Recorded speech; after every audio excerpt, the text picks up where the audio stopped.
Greetings and welcome to another edition of The Fan Perspective. I am your host, Nathan Lyle. It is Monday, which means another edition of NBA Weekly.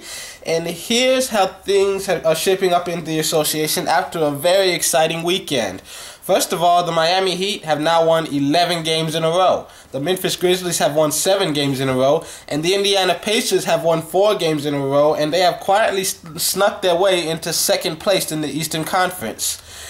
And the Warriors and Lakers have both won 3 in a row as well, which is interesting because, well, Kobe kind of guaranteed the Lakers would make the playoffs, which it's not impossible, but I don't see it happening. More just because I'm optimistic that it doesn't happen, because I hate the Lakers and I hate Kobe, and I want to see them suffer. That's just me, though. Anyways, the Blazers have lost 8 in a row. They were once such an exciting team to watch, and they were actually considered a legitimate threat. They've now dropped 8 in a row, and in the Wild West, it seems like their playoff hopes are starting to vanish. And meanwhile, the Magic, the 76ers, and the Kings have all lost 5 in a row. The Bucks and the Bobcats have lost 3 in a row. And the New York Knicks had lost 4 in a row before winning on Sunday. And that's why they found themselves slipping out of 4th place and the Indiana Pacers kind of stepping in. A few milestones that happened over the weekend and could happen in the coming week. First of all, Ray Allen has now become the 27th player in NBA history to play in 1,200 career games. Dirk Nowitzki is now only 9 made field goals behind Larry Bird for 21st on the all-time list. And Ray Allen is 16 behind Reggie Miller for 27th. LeBron James needs to make 8 more three-pointers to reach 1,000 for his career. Paul Pierce is 6 made free throws behind Charles Barkley for 11th place on the all-time list. Dirk Nowitzki has now passed Denis Rodman for 16th place on the all-time list for defensive rebounds, and he now has 7,632 for his career. And he is 37 behind Kevin Willis for 15th all-time. Kevin Garnett is 13 total rebounds behind Hakeem Olajuwon for 11th place on the all-time list. And Tim Duncan needs 5 more to become the 15th player in NBA history to reach 13,000 for his career. Ron Artest is 9 steals behind Charles Barkley for 20th place on the all-time list.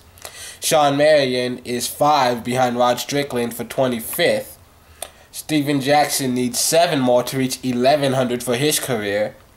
And Tim Duncan is now only 2 blocks away from becoming only the 8th player in NBA history with 2,600 for his career. Kendrick Perkins needs 1 more to reach 800 for his career. Serge Ibaka needs 4 more to reach 700 for his career. Paul Millsap needs 1 more to reach 500 for his career. And LaMarcus Aldridge needs 5 more to reach 500 for his career. And Kobe has now become only the 5th player in NBA history with 31,000 points for his career. Yeah, he had a huge 38-point game yesterday, completely destroying the Mavs, giving the Lakers a huge win. And as long as they've got Kobe on the roster, the Lakers are still relevant. But even with all these big-name additions, I just don't see them making an actual legitimate championship run. I mean, playoffs, I wouldn't be shocked, but if they made it to the Western Conference Finals, I'd be a little shocked. If they actually won the championship, I'd probably be flipping tables. Anyways, a few games I'm looking forward to this coming week. On Monday, there are 4 games being played. But to be honest, none of them really offer me much excitement. So we're just going to skip ahead to Tuesday. There are 8 games being played. Only one of them is between 2 teams that both have winning records. So it's the Warriors at the Pacers. The Warriors have slipped back down to 6th place in the West. And the Pacers have climbed up to 2nd place in the East. And this is the second and final meeting between the two. The first time they faced each other, the Warriors won by more than 10 points. That, however, was way back in December, and they were in Golden State. The Pacers are a much better home team.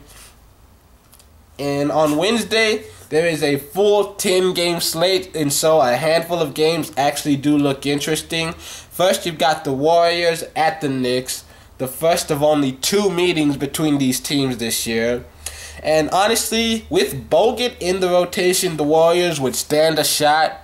Otherwise, New York should be able to easily take advantage of the paint and just dominate over a much smaller, albeit much faster, Golden State team.